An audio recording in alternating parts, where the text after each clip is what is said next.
സ്വീകരണത്തിന് നന്ദിയെന്ന് hockey താരം PR Sreejesh. ഇത്തരം സ്വീകരണങ്ങൾ പുതിയ തലമുറയ്ക്ക് പ്രചോദനമാകുമെന്നും ശ്രീജേഷ് പറഞ്ഞു.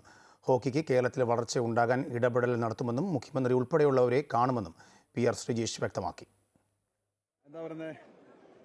ഇതുപോലെ ഊഷ്മളമായിട്ടുള്ള സ്വീകരണം ഇതിൽ കൂടുതൽ ഒരു സ്പോർട്സ് താരം എന്ന നിലയിൽ ഒന്നും ആഗ്രഹിക്കാനില്ല. സത്യമാണത്. വളരെയധികം സന്തോഷമുണ്ട്, വളരെ സന്തോഷം. Thank you very much. Thank you.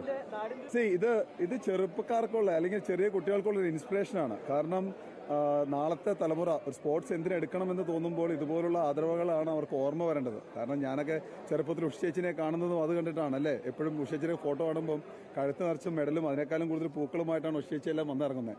അപ്പം അതാണ് എല്ലാവരും സ്വപ്നം കാണുന്നത്. ഒളിമ്പിക്സിന് പോകണം, ഒളിമ്പിക്സിൽ ജയിക്കണം, ഏഷ്യൻ ഗെയിംസിന് പോകണം, ഏഷ്യൻ ഗെയിംസിന് മെഡൽ വാങ്ങണം. ആ സ്വപ്നങ്ങൾക്ക് ഏറ്റവും കൂടുതൽ മനോഹരത കൂടുന്നത് ഇതുപോലുള്ള സ്വീകരണങ്ങൾ കിട്ടുമ്പോഴാണ്.